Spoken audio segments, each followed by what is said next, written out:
नमस्कार मित्रों, मैं पूजा अपने यूट्यूब चैनल पर आप सबका हार्दिक स्वागत करती हूँ। तो आज मैं लेकर आई हूँ कार्तिक मास का 10वां अध्याय।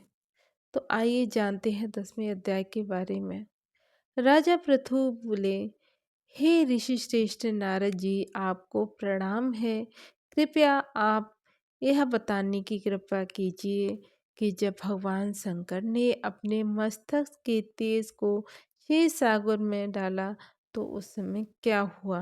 नारद जी बोले, हे राजन, जब भगवान शंकर ने अपना वह तेज क्षीर सागर में डाल दिया तो उस समय वह शीघ्र ही बालक होकर सागर के संगम पर बैठकर सागर को भय कर देने वाला रुदन करने लगे।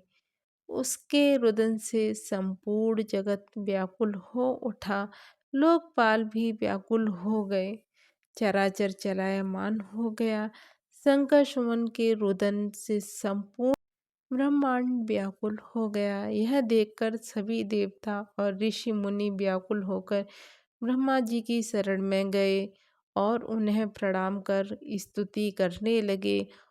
उन सभी ने ब्रह्मा जी से कहा, हे पितामह, यह कौन बहुत ही विकट परिस्थिति उत्पन्न हो रही है। हे महायोगिन, इसको नष्ट कीजिए। देवता के मुख से इस प्रकार के वचन सुनकर ब्रह्मा जी सत्यलोक से उतरकर उस बालक को देखने के लिए सागर तट पर आए।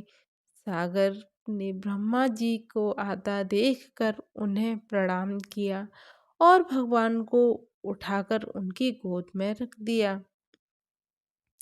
आश्चर्यचकित होते हुए ब्रह्मा जी ने पूछा, हे सागर, यह बालक किसका है? शीघ्रता पूर्वक कहो। सागर विनम्रता पूर्वक बोले, प्रभु, यह तो मुझे ज्ञात नहीं, परंतु मैं इतना अवश्य जानता हूँ कि यह गंगा सागर के संगम पर प्रकट हुआ है।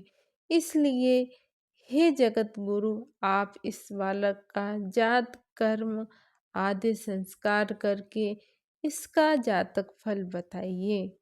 नारद जी राजा पृथ से बोले, सागर ब्रह्मा जी के गले में हाथ डालकर बार बार उनका आकर्षण कर रहा था।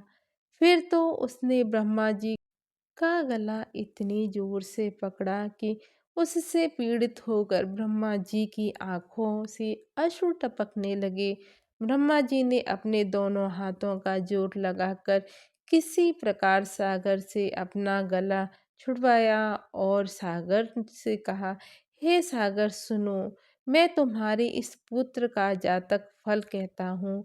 मेरे नेत्रों से जो यह जल निकला है, इस कारण इसका नाम जलंधर होगा। उत्पन्न होते ही यह तरुणावस्था को प्राप्त हो गया है। इसीलिए यह सब शास्त्रों की परागामी, महापराक्रमी, महावीर, बलशाली, महायोद्धा और रण में विजय प्राप्त करने वाला होगा। यह बालक सभी दैत्यों को अधिपत करेगा, सभी दैत्यों का अधिपति करेगा। यह किसी भी प्रकार पराजित न होने वाला तथा भगवान विष्णु को भी जीतने वाला होगा। भगवान शंकर को छोड़कर यह सबसे अवध्य होगा। जहाँ से इसकी उत्पत्ति हुई है, यह वहीं जाएगा। इसकी पत्नी बड़ी पतिव्रता, सौभाग्यशाली, सर्वांगी सुंदरी, परम मनोहर, मधुर वाणी बोलने वाली तथा शीलवान होगी।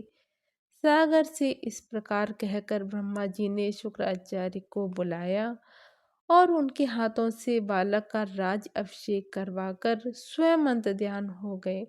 बालक को देखकर सागर की प्रसन्नता की सीमा न रही। वह हर्षित मन से घर आ गया। फिर सागर में उस बालक का लालन पालन कर उसे पुष्ट किया। फिर कालनेमि नामक असुर को बुलाकर वृंदा नामक कन्या से विधि पूर्वक उसका विवाह करा दिया। उस विवाह में बहुत बड़ा उत्सव हुआ। श्री शुक्राचार्य जी के प्रभाव से पत्नी सहित जलंधर दैत्यों का राजा हो गया। तो यहाँ पे 10वां अध्याय अब समाप्त होता है। 11वें अध्याय के लिए आप हमें सब्सक्राइब कर लीजिए, वीडियो को लाइक करिए, चैनल को सब्सक्राइब कीजिए और ज़्यादा से ज़्यादा सपोर्ट कीजिए, वीडियो को शेयर करें। धन्यवाद। हर हर महादेव, हर हर महादेव, हर हर महादेव।